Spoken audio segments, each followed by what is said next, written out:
So now we're going to move on to AI in cybersecurity. And for me, this is the exciting part, right?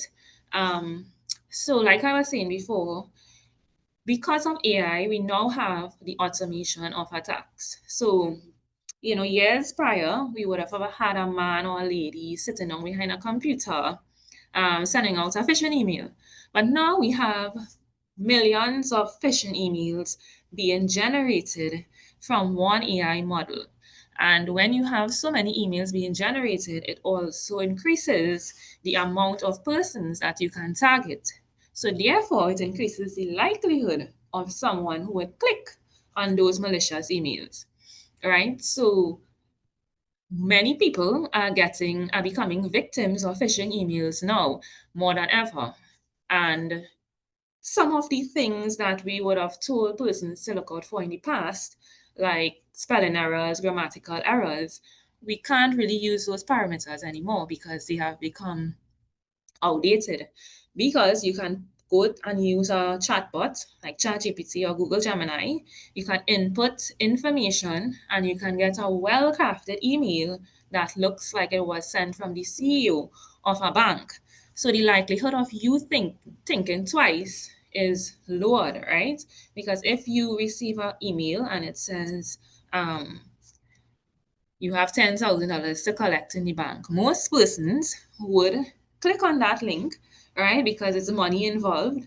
And out of curiosity, by nature, humans are curious, right? So we click on the link and immediately we some malicious piece of software is downloaded onto our device, or we are redirected to a page that maybe looks like the bank and we're banking with, but really and truly it's that of an imposter. And like I said, phishing emails, they are very sophisticated these days, and it's really making it hard for persons to figure out a phishing email versus an email from an authoritative source like your bank or maybe your CEO or your manager, whoever the case may be. When we look at brute force attacks, so now, but prior before AI, threat actors would try many different combinations of an email in order to get into your account. But now, with artificial intelligence, the process of guessing your password and finding software vulnerabilities, they are far more efficient, thereby accelerating the speed of a potential attack. So what this does is makes our job as cybersecurity professionals even harder, because now we have a smaller amount of time to detect vulnerabilities in a system, and even for the end users like yourselves, right? In terms of password security, you can have a really robust password, but because of AI, some of these models can crack a weak password in a matter of hours, sometimes a matter of weeks, right? So that's why password security is very crucial for end users, for everybody in an organization, or as well as for regular citizens as well. And it's something we would speak about in one of the upcoming slides. So the rise of deepfakes. So I don't know if you all ever heard the term deepfakes before, but because of Gen AI, it's able to basically create videos and images that mimic persons in real life, and making it hard for us to distinguish what is genuine or what is real and what is fake. So it kind of is a misrepresentation of who persons may or may not be, right? Because these deepfakes, they misdirect you, they are misrepresentation, and they are there to basically trick you into thinking that something that is fake is real. And locally here in Trinidad and Tobago, we have seen a lot of deepfakes recently. There were some videos of news anchors that were shared to invest in cryptocurrency And the videos basically stated that if you invest, you would get back $10,000 and things of that nature. There was also a video being shared with a popular soca artist in Trinidad and Tobago, and he was also encouraging persons he quote unquote was encouraging persons to invest in cryptocurrency as well, right? But with these deepfakes, there are certain red flags that kind of gives them away, right? That we can look for. And some of those red flags include things like um, the facial features, the movement is very static. Sometimes the voice is a bit off, right? Like in the video with the popular artist that I was telling you guys about, he didn't necessarily have a Trinidadian accent in the video, right? Also, one of his fingers was kind of pointed in a weird direction. So there are little things that you can look for to spot deepfakes. And in one of the upcoming videos on how you can protect yourself against artificial intelligence threats, I would go through in more detail with you all. Now, um, voice scams. So a threat actor doesn't need to spend a lot of time analyzing a video of someone in order to mimic their voice. It only takes a few seconds of listening to a voicemail or a video to clone that person's voice, right? So that could be very scary because it's literally a few seconds these threat actors are taking to clone someone's voice. Now, imagine from a geopolitical standpoint, if someone creates a deep fake with a head of state, so a prime minister, a president, a minister of foreign affairs, right? And they declare some type of war against another country, that could have devastating ramifications, right? Um, there have also been instances where, let me just get the correct name of the firm. So there was a firm based out in Hong Kong where this employee would have transferred $25 million to cyber criminals. Now, this particular employee would have participated in a video conference that included the company's chief financial officer and other senior staff. However, all the participants were sophisticated deepfake recreations. So, this particular case is a stark example of how deepfakes are used in corporate social engineering, right? Moving from just cloning your voice to realistic multi person video meetings to authorize massive financial transactions. There were also a lot of deep fakes in 2024 because a lot of countries would have held their general elections during that year. And these deep fakes, their main purpose was to spread misinformation and disinformation as well as election interference.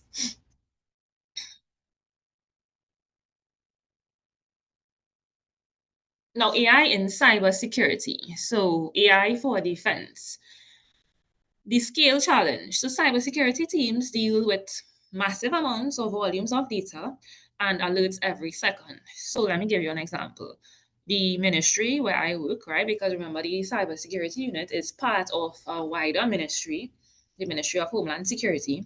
Let's say we have 200 users. Now, these users are using the internet.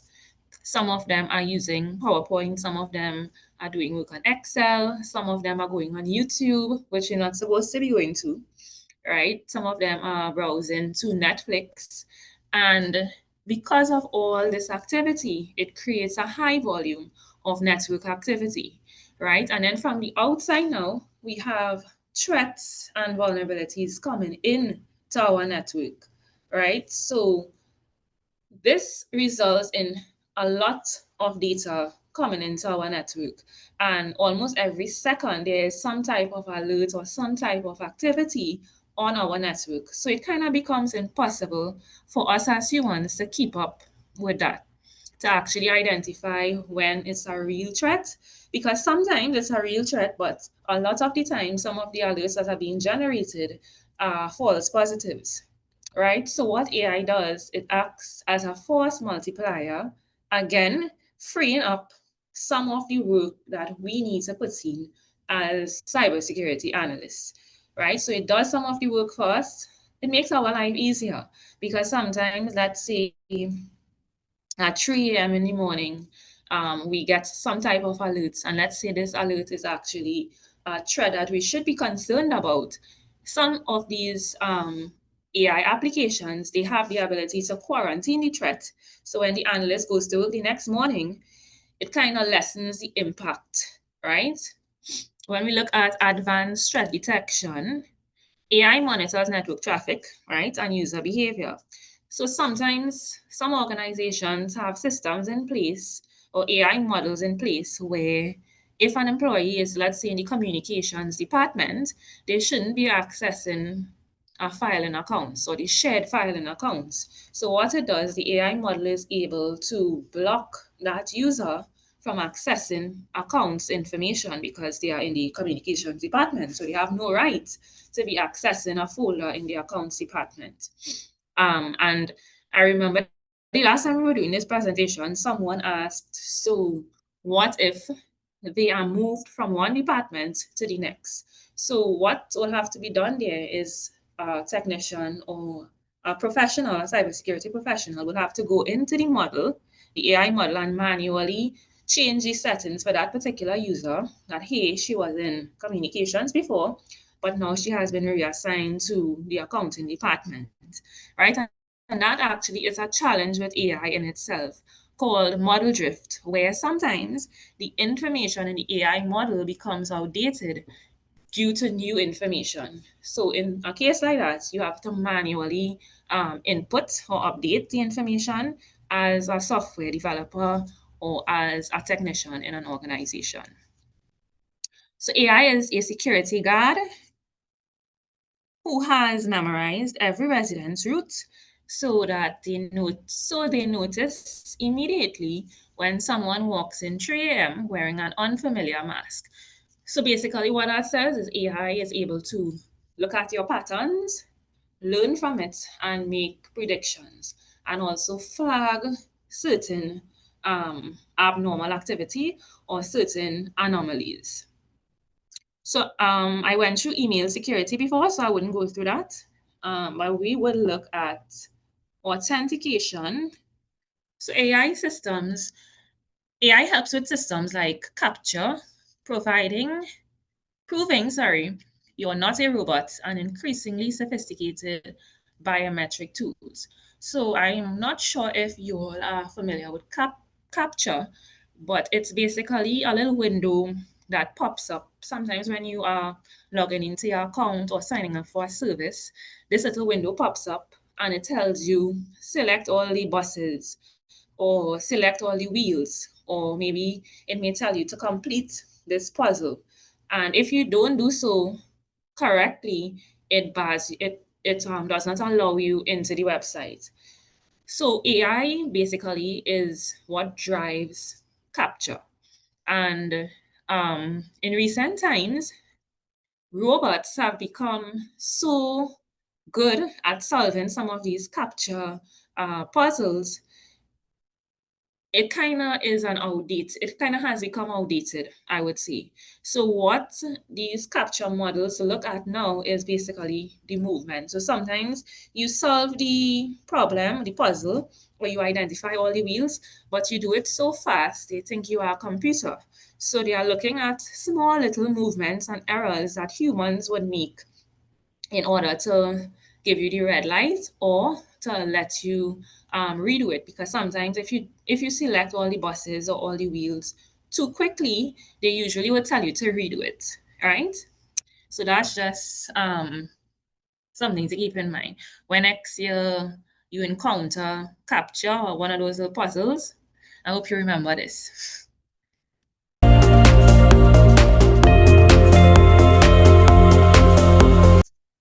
So data privacy and bias concerns. So AI models are data hungry, right? Again, AI uses a lot of data to learn and they are trained basically on this data. So the more data that's collected about you, the greater the risk. And that risk is greater than ever. So here, what I would say is limit the amount of things that you are posting online and even the amount of information and the type of information that you are giving these chatbots access to.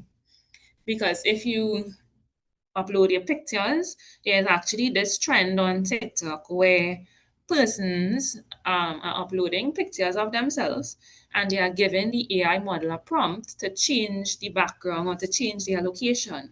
But the more you feed AI information, is the more information they have on you, and you put yourself at risk to having your data captured and stolen and even used as some type of impersonation in a social engineering attack. Now, algorithm bias. So, like I said before, if AI is trained on biased or incomplete data, it can lead to fear or discriminatory outcomes, right? So if you have an AI model and it's trained on historically biased data, what this can do is perpetuate discrimination and unfair treatment. So, for example, if an AI model is used, let's say, in hiring persons, so recruitment, um, and it's trained in a particular way, let's say to hire men, minority candidates or even female candidates may not have a fair chance at getting hired, right? The same with a loan application. If the loan application is geared towards a certain demographic, persons who are applying for that loan, they may get denied. Now, for the organization, this is more than just a ethical concern, right? It can result in financial losses to the organization because persons can sue organizations for discrimination or for unbiased and unfair treatment. So it's something that um, is a topic for discussion when we are speaking about AI.